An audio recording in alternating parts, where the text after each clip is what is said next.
The royal palace of Zyanthara rose like a dream carved from moonlight and crystal, its towering spires piercing the lavender sky of the planet Velora.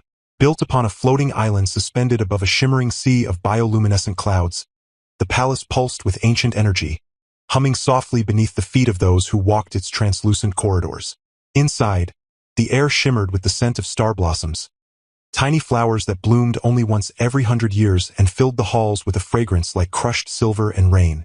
It was here, in the grand observatory chamber where the ceiling opened to the cosmos, that Princess Lysira stood, her bare feet cool against the glass-like floor. Her skin was the deep violet of twilight over distant mountains, smooth and radiant, and her long hair flowed like liquid moonlight, cascading down her back in waves of pure white. She wore a gown woven from stardust silk, shifting colors with her emotions, now a calm silver, now flickering with hints of soft blue. Her large, almond-shaped eyes, glowing faintly with inner light, scanned the stars as she listened to the quiet report of her science commander. But then, something changed. A scent, faint, almost lost beneath the star blossoms, drifted through the air. It was warm, earthy, tinged with salt and something uniquely organic. It wasn't from Velora. It wasn't from any world in the known systems. And yet, it struck her like a memory buried under centuries.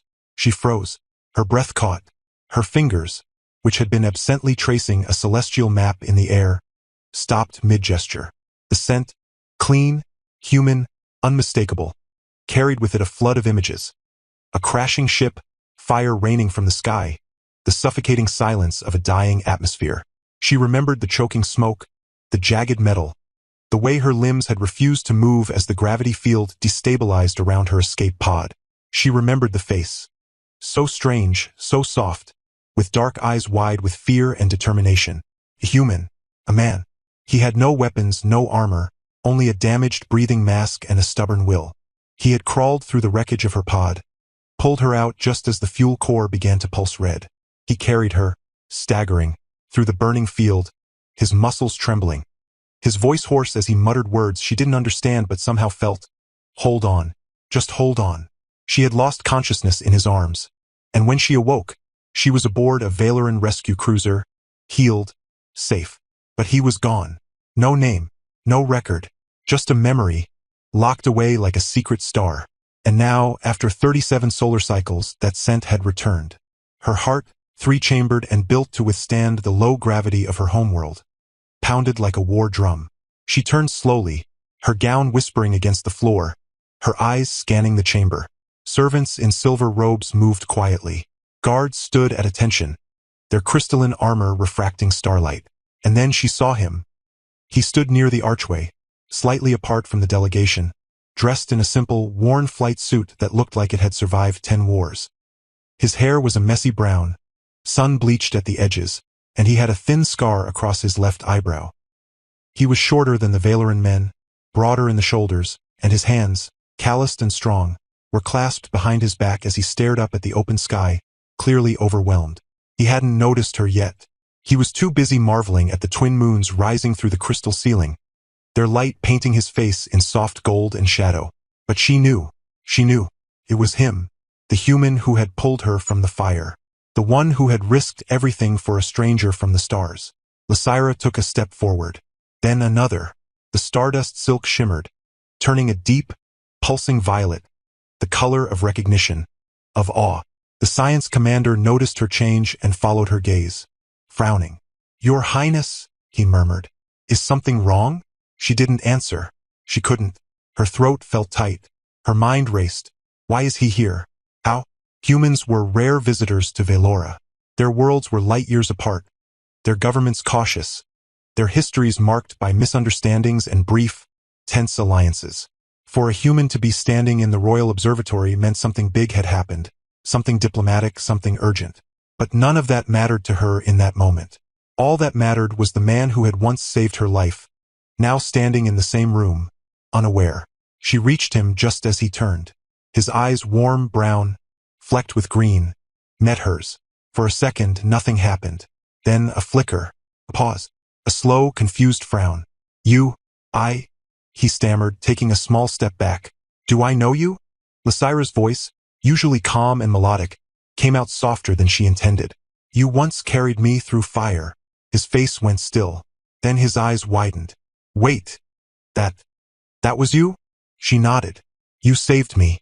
On the planet Eridon 7. My pod crashed. You were there. You pulled me out. He stared at her, mouth slightly open. Then, to her surprise, he burst out laughing. A deep, rich sound that echoed in the chamber and made several nearby servants jump. No way, he said, shaking his head. No way. I thought you were dead. I carried you for half a mile through burning wreckage, gave you my last oxygen filter, and then the Valoran ships showed up and just took you. I didn't even get a thank you. Lysira blinked. I was unconscious, and when I woke, you were gone. Well, yeah, he said, grinning now. I had to run. My ship was about to blow, and I didn't have time to wait for a medal. I just hoped you made it. I did, she said softly. Because of you.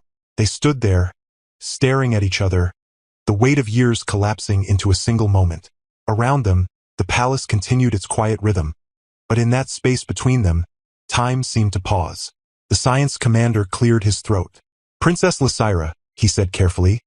This is Yovan Ren, lead pilot and survival specialist from the Earth Alliance vessel Odyssey. He's part of the new diplomatic exchange team. Yovan gave a half salute, still grinning. At your service, Your Highness. Though I think I already did my service back on Eridon. Lysira couldn't help it. She smiled. It was a rare thing, a true smile, and when she did, her entire face lit up, the violet of her skin deepening, her white hair seeming to glow. The servants whispered. The guards straightened. No one had seen the princess smile like that in decades. You did more than serve, she said. You gave me life. Yovan rubbed the back of his neck, suddenly looking a little embarrassed. Well, I mean, anyone would have done it. No, she said firmly.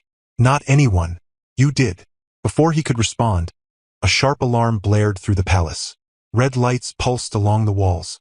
The ceiling above them flickered as the observatory's shield activated, sealing shut with a hiss of energy. Lysira's smile vanished, replaced by regal authority. What's happening? She demanded. The science commander activated his wrist display. Intruder alert. A rogue drone, military-grade, unregistered, has breached the lower atmosphere. It's heading straight for the palace. Yovan stepped forward, all humor gone. Can I see the trajectory? The commander hesitated, but Lysira nodded. Yovan studied the data, his eyes narrowing. That's not a drone, he said. It's a stealth probe, designed to infiltrate and gather intel. And it's armed. How do you know? The commander asked. Because I've seen them before, Yovan said grimly. Used to fly missions near the outer rim. That model's banned in 7 systems. Someone's spying on you. Lysira's eyes flashed. On me, possibly. Or on the alliance talks. Either way, it's not friendly. Another alarm sounded. It's descending fast, the commander said. Shield integrity at 78%. If it fires, it could breach the eastern wing. Lysira turned to her guards. Evacuate the lower chambers. Seal the royal family in the vault. And the probe? One guard asked. We stop it, Yovan said, already moving toward the armory access. Before it gets close enough to fire. Lysira followed. You don't have clearance. I don't need clearance to do what's right, he said, glancing back at her. You taught me that. She froze for a second, then nodded. Then we stop it together. They raced through the palace, the alarms wailing around them. Yovan moved with surprising speed for a man who looked like he'd spent half his life in zero-gravity rehab. Lysira kept pace, her bare feet silent on the glowing floors. They reached the armory, where Yovan suited up in a borrowed Valoran flight harness, lighter than Earth tech, but faster. He strapped on a pulse blaster and a gravity stabilizer. You're not coming, he told Lysira as she reached for a weapon. I am, she said simply, activating her royal insignia. A shimmering energy field formed around her. A personal shield, rare and powerful. That's not a suggestion, he said. That thing's armed. If it fires, you could die, she finished. Yes, but so could hundreds in the lower wings. And you forget. I've survived worse than this. Thanks to you. He looked at her, then sighed. You're as stubborn as you were unconscious. She smiled faintly. And you're as reckless as you were on Eridon.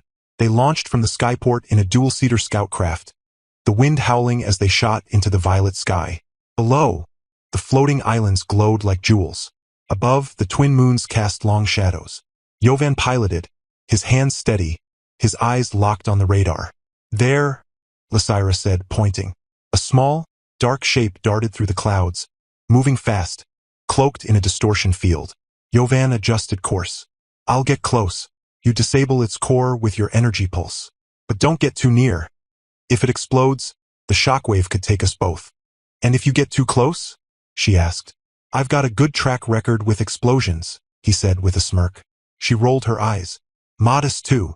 They closed in. The probe twisted like a serpent, firing a plasma burst that Jovan barely dodged, the craft shuddering as the blast grazed the wing.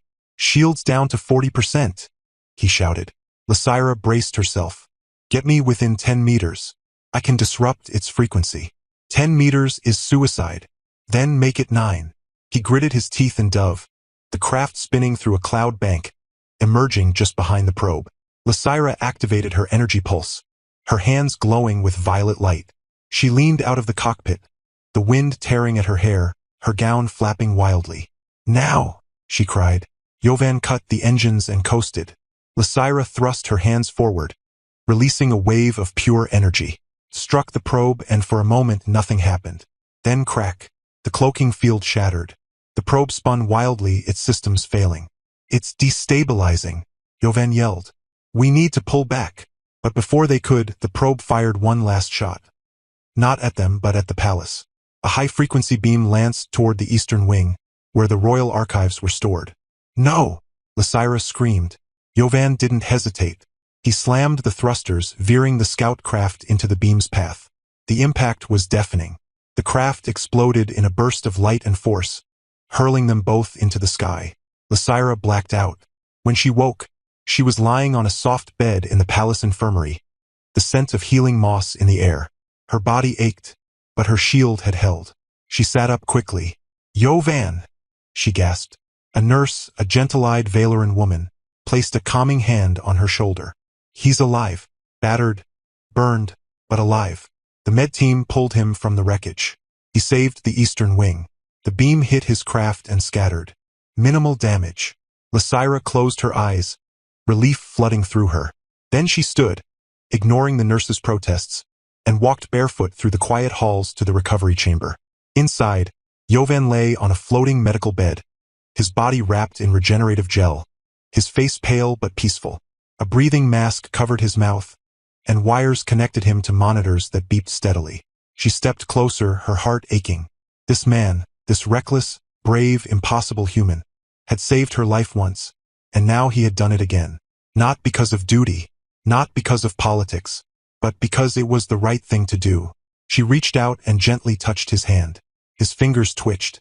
Then, slowly, his eyes opened. Hey, he croaked. Did we win? She laughed, tears in her glowing eyes. You always do. He smiled weakly. Must be your good luck. No, she said softly. It's ours. Over the next days, the palace buzzed with news. The rogue probe was traced to a faction of rogue mercenaries from the Orion Belt, known for selling secrets to the highest bidder. The Earth Alliance launched an investigation. Diplomatic talks were delayed, but strengthened. Both sides now aware of the threats lurking in the shadows. And Jovan? He recovered faster than anyone expected. The Valoran healing tech worked wonders, and his stubborn human body refused to stay down. He walked the gardens with Lysira, leaning on a cane at first, then tossing it aside with a grin. You know, he said one evening as they stood on a balcony overlooking the cloud sea, I never thought I'd come back to a place like this, let alone meet the person I saved. And I never thought I'd see you again, she said. I searched, after I recovered. I asked every Earth vessel that passed through. No one knew your name, no records, just a story. He chuckled. Probably because I wasn't supposed to be on Eridon 7. Wasn't on any mission. I was running. Running. From my past, he admitted. From a failed mission. From guilt. I was a pilot for a private exploration team. We lost a ship. Lost good people. I blamed myself. So I left. Flew solo for years. Ended up on Eridon by accident. And then, you crashed. She looked at him. And you saved me anyway. Yeah, he said quietly. Guess some things are stronger than guilt. She reached for his hand. Like fate. He didn't pull away. As the days passed, something shifted between them. It wasn't sudden. It grew like the star blossoms. Slow, quiet, inevitable. They walked together. They talked about Earth, about Velora, about stars and storms and the silence between worlds. He made her laugh with terrible human jokes. She taught him how to read the constellations of her people. He showed her how to whistle, something Valorans couldn't do. She tried, and failed, and laughed so hard she nearly fell off the bench. But beneath the laughter, there was depth. A bond forming, not from duty, but from memory, from courage, from the unspoken understanding that they had both been lost, and had found each other in the dark. One night, as they stood beneath the open sky, watching a meteor shower paint the heavens, Jovan turned to her. "You know," he said, "most princesses wouldn't be caught dead with a scruffy pilot who smells like engine grease and bad decisions. And most pilots wouldn't risk their lives twice for a purple-skinned alien they barely know," she countered. "Touché." They stood in silence for a while. Then he said, "I don't want to leave." Her breath caught. "You don't have to. The alliance talks will end. My ship will go back to Earth. And you could stay," she said softly, "as a liaison, as a friend." He looked at her, really looked at her. "Is that what we are? Friends?" She didn't answer with words. Instead, she stepped closer, her white hair catching the starlight, her violet skin glowing faintly. She placed a hand on his chest, over his heart. "You carry mine," she said, "and I think you've had a piece of yours with me all along." He exhaled, long and slow. Then he smiled, the same reckless, warm smile she remembered from the fire. "Well," he said, "guess I'm staying." And as the meteors fell like silver rain above them, the princess and the pilot stood together, two souls from different worlds, bound not by blood or title, but by something far stronger, the quiet, unbreakable thread of a promise made in silence, in smoke, in stars. And though the future held dangers, politics, and unknown threats, one thing was certain.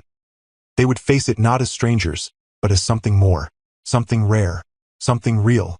The days that followed were unlike any in the long history of the royal palace of Zwianthera. The air itself seemed to hum with a new energy, not just from the repaired shields or the heightened security, but from the quiet presence of a human who no longer walked its halls like a guest, but like someone who belonged. Jovan Wren, the scruffy, quick-witted pilot from Earth, had become something more than a diplomatic liaison. He was now a fixture, seen strolling the crystal gardens at dawn, laughing with the kitchen staff over bowls of sweet cloud nectar, or teaching young Valoran cadets how to play a strange Earth game called rock, paper, scissors, which they insisted was magic, because how else could paper defeat rock? And always he was with her. Lysira found herself seeking him without thinking. Turning a corner in the palace, expecting to see him leaning against a pillar, arms crossed, grinning like he'd just pulled off a prank. She began leaving her meditation chambers earlier just to catch a glimpse of him on the eastern balcony, where he liked to watch the twin moons rise. He never asked for anything, never demanded titles or privileges, but the palace, in its own quiet way, began to reshape itself around him. A human-sized chair appeared in the council chamber. A small room near the observatory was converted into a study, filled with borrowed Earth books, a working coffee machine, which exploded twice before the engineers figured it out, and a hammock strung between two support beams because, as Jovan put it, no self-respecting pilot meditates upright. But it wasn't just comfort that grew between them. It was something deeper, quieter, more powerful. It bloomed in the silences, the way their eyes met across a crowded room and the world seemed to pause, the way he'd instinctively reach for her hand when alarm sounded, not out of fear, but protection, the way she would rest her head against his shoulder during long strategy meetings, her white hair brushing his neck, and he'd stop talking mid-sentence, suddenly aware of how still everything had become. One evening, as the sky turned the deep purple of a fading bruise, they stood together on the highest terrace of the palace, where the wind carried the scent of distant storms. Below, the floating islands glowed like embers in the cloud sea. Jovan leaned on the railing, arms crossed, watching the stars blink to life. "You ever miss Earth?" Lysira asked softly. He was quiet for a long moment. "Yeah," he said. "Sometimes. The smell of rain on soil, the sound of birds, the way the sun feels on your skin, not filtered through a dome or a shield. But I miss it less now." She turned to him. "Why?" He looked at her, his brown-green eyes serious. "Because I found something I didn't know I was looking for." She smiled, but there was sadness in it. You can't stay here forever, Jovan. My people, our lifespans are longer than yours. The court will expect me to bond with a Valoran. There are traditions, duties. He nodded slowly. I know. And yet, she said, stepping closer. When you're near, the stars feel brighter. When you speak, the silence between words means more. When you laugh, even the palace feels alive. I don't understand it. I don't know what this is, but I don't want to lose it. Jovan reached up, gently brushing a strand of her moonlight hair from her face. His touch was warm, calloused, real. You won't, he said. I'm not going anywhere. Not unless you tell me to. She looked at him, her glowing eyes searching his. What if I never do? Then I'll stay, he said simply. Even when my hair turns gray. Even when I need a cane to walk these crystal halls. Even when I can't whistle anymore. I'll stay. Tears, rare for a Valoran princess, glistened in her eyes. You say the strangest things in the most beautiful way. He grinned. Must be the earth charm. She laughed, then suddenly pulled him into a tight embrace. He froze for a second. Valorans were not a touch-heavy people, and public affection was almost unheard of. Then wrapped his arms around her, holding her close. Around them, the palace lights shimmered, reacting to her emotional frequency. The stardust silk of her gown flared into radiant gold, a color not seen in centuries, reserved only for moments of profound connection. Inside the palace, servants paused. Guards exchanged glances. The science commander nearly dropped his data tablet. The princess, one whispered. She's golden. And in that moment, the unspoken truth settled over the palace like a new law of nature. She had chosen, not a prince, not a noble, but a human who had once pulled her from fire. But the universe, as it often does, refused to let peace last. 3 nights later, a transmission arrived, encrypted, urgent, sent through a black channel frequency. Jovan received it on a private Earth band, one only high-level Alliance operatives knew. He read it alone in his study, the coffee machine humming in the corner. When Lysira found him, his face was pale. What is it? She asked. He handed her the translated message. It was brief. Ren Orion mercenaries have taken the Odyssey. Crew alive, but held in the derelict belt. They're demanding you in exchange. Do not respond. We're moving in. But if you go, it's suicide. Commander Vey. Lysira's hands trembled. You can't go. I have to, he said quietly. They're my crew. I left them once. I won't do it again. They'll kill you. Maybe, he said. But if I don't try, I'm already dead. She stepped forward, gripping his arms. Then I'm coming with you. No, he said firmly. It's too dangerous. These aren't diplomats. They're killers. They'll use you to get to me. And if they hurt you, she whispered, I will burn their world to ash. He stared at her, then pulled her into a fierce kiss. Sudden, deep, full of everything they hadn't said. When it ended, they were both breathless. You're impossible, he murmured. So are you, she said. Which means we're perfect. He laughed, then grew serious. Wait for my signal. If I don't send it in 7 cycles, don't come. Promise me. She didn't answer. Lysira, promise me. After a long silence, she nodded. For 7 cycles. It wasn't enough. They both knew it. Jovan left at dawn, slipping away in a stolen scout ship before the palace guards could stop him. Lysira watched from the terrace, her heart a stone in her chest. She didn't cry. She didn't scream. She simply turned, walked to the royal armory, and activated the ancient code of the Blood Guard. A warrior order thought extinct for centuries. The palace trembled. Energy surged through the spires. And from the vaults beneath the island, weapons awakened. She would wait 6 cycles. Then she would fly. Jovan's journey to the derelict belt was a nightmare of silent void and drifting wreckage. The belt was a graveyard of forgotten ships, orbiting a dead star, where gravity twisted and time bent. His ship, stripped of signals, crept through the debris like a ghost. When he reached the coordinates, he found the Odyssey. His old ship, docked to a massive mercenary cruiser, its hull scarred with battle marks, its name painted in jagged red. The Maw. He docked quietly using an old smuggling hatch. Inside, the air was thick with smoke and the smell of stale sweat. He moved like a shadow, using every trick he'd learned in his years as a rogue pilot. He found the crew locked in the lower hold, 10 of them bruised but alive. When they saw him, their eyes widened. "Captain?" one whispered. "Not anymore," Jovan said, cutting their restraints. "But I'm still crazy enough to get us out." They moved fast, but not fast enough. Alarms blared. Heavy boots pounded the metal floors. Jovan barely made it to the escape pod with 3 of them before the mercenaries cornered the rest. He sealed the pod, launched it toward a nearby asteroid cluster, safe, he hoped, then turned back. He couldn't leave the others. Alone, he fought his way through the ship, using a stolen pulse blade and sheer desperation. He freed 2 more crew members, but the rest were captured and dragged to the command deck. There, on a view screen, he saw her, Lysira. She stood on the bridge of a Valoran warship, her white hair flowing, her gown now replaced by armor of living crystal. Behind her, an entire fleet shimmered into view, ships of the Royal Starguard, faster and deadlier than anything in the Alliance. "Release them," she said, her voice echoing through the ship, "or I will reduce your vessel to atoms." The mercenary leader, a hulking figure with cybernetic eyes, laughed. "The princess herself? Come to save your pet human? How touching." "You have 1 minute," she said coldly. "Then I open fire." Jovan didn't wait. He triggered the ship's emergency overload, a failsafe he'd installed years ago. Lights flickered. Alarms screamed. The gravity failed. In the chaos, he freed the last of his crew and dragged them to an escape hatch. As he launched, he saw the maw consumed in a storm of violet energy. Lysira's fleet firing in perfect unison. The ship shattered like glass. He floated in the pod, watching the destruction, his heart pounding. Then a voice crackled over the comm. "Jovan Wren," Lysira said, her voice tight. "If you ever leave without telling me again, I will personally throw you into a black hole." He laughed. A broken, joyful sound. "Noted, Your Highness." "Don't Your Highness me," she said. "You're grounded. For life. Best punishment ever." When the rescue ship reached him, she was the first to open the hatch. She pulled him into her arms, holding him so tightly he thought his ribs might crack. He didn't care.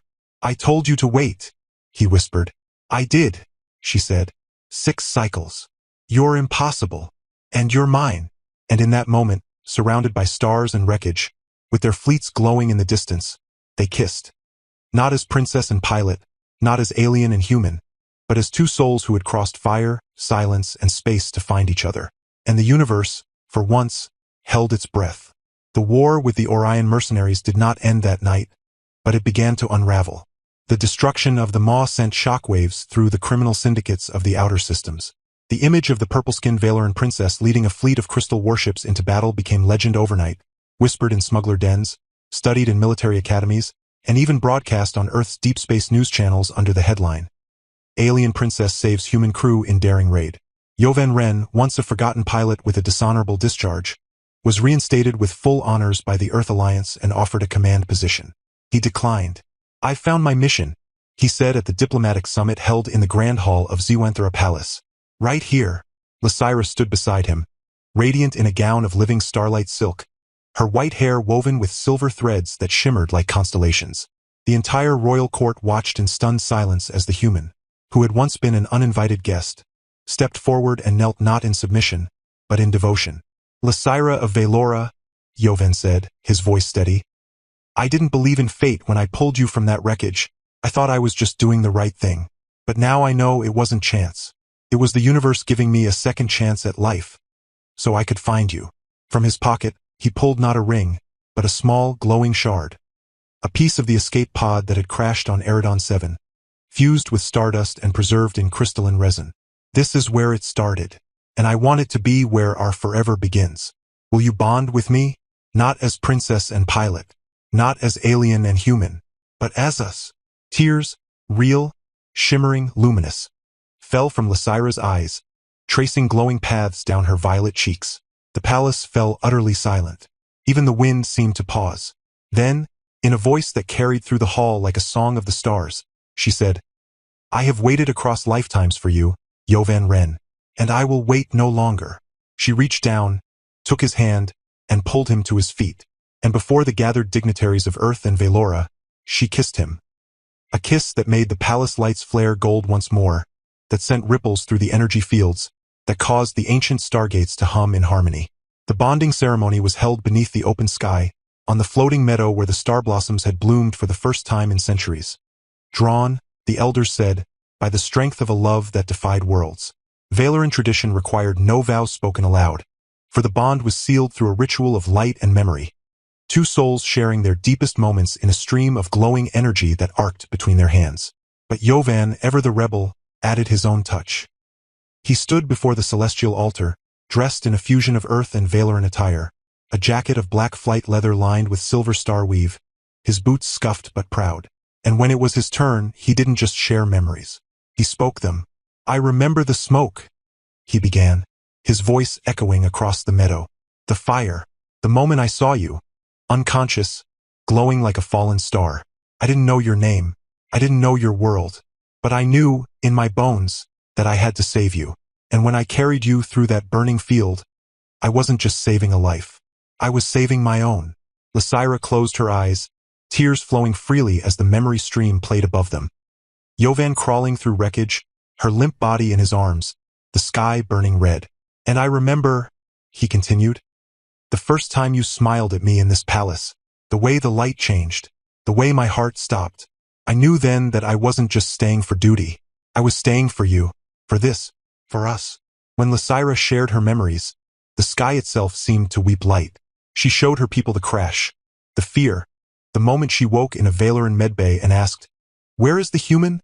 She showed them Jovan teaching her to whistle, failing, laughing. Jovan standing between her and danger. Jovan whispering, "I'm not going anywhere." And finally, Jovan kissing her on the terrace as meteors fell like silver rain. When the ritual ended, the star blossoms burst into full bloom all at once, their petals floating upward like 1,000 tiny stars. The elders gasped. Such a thing had never happened in recorded history. It was a sign, the universe itself blessing the union. They were married not by law but by love, not by politics but by choice. And though some in the royal court grumbled, old nobles who believed purity of bloodline was sacred, the people of Velora embraced Jovan as their own. Children drew pictures of the Earth hero. Poets wrote ballads of the star-crossed bond. And in every home, a new saying spread, "Love does not ask where you are from. It only asks that you arrive." Years passed. The palace grew louder, fuller, alive in a way it hadn't been in centuries. Where once silence reigned in the royal wings, now laughter echoed through the halls. Small feet pattered across crystal floors. Tiny voices, some with violet skin and white hair, others with brown curls and earth-tanned skin, called out for Papa and Mama in a mix of Valoran and broken English. Jovan and Lysira had many children. More than anyone expected, more than the royal genealogists could keep track of. First came twins, a boy and a girl, one with Lysira's glowing eyes and Jovan's mischievous grin, the other with Jovan's stubborn jaw and Lysira's radiant hair. Then triplets, 2 girls and a boy, each born under a different moon phase, each with a unique blend of human and Valoran traits. Then more, and more. By the time a decade had passed, the royal nursery was overflowing, and Jovan had converted the old war strategy room into a play chamber filled with earth toys, Valoran gravity balls, and a giant hammock where he'd nap while 5 children climbed on him like a jungle gym. "You're outnumbered," Lysira would say, laughing as she pulled a toddler off his chest. "Best mission ever," he'd reply, kissing the child's forehead. They raised their children with stories of the crash on Eridon 7, of the rogue probe, of the battle in the derelict belt. They taught them both Earth games and Valoran meditation, how to whistle and how to sing the song of the stars. The children grew strong,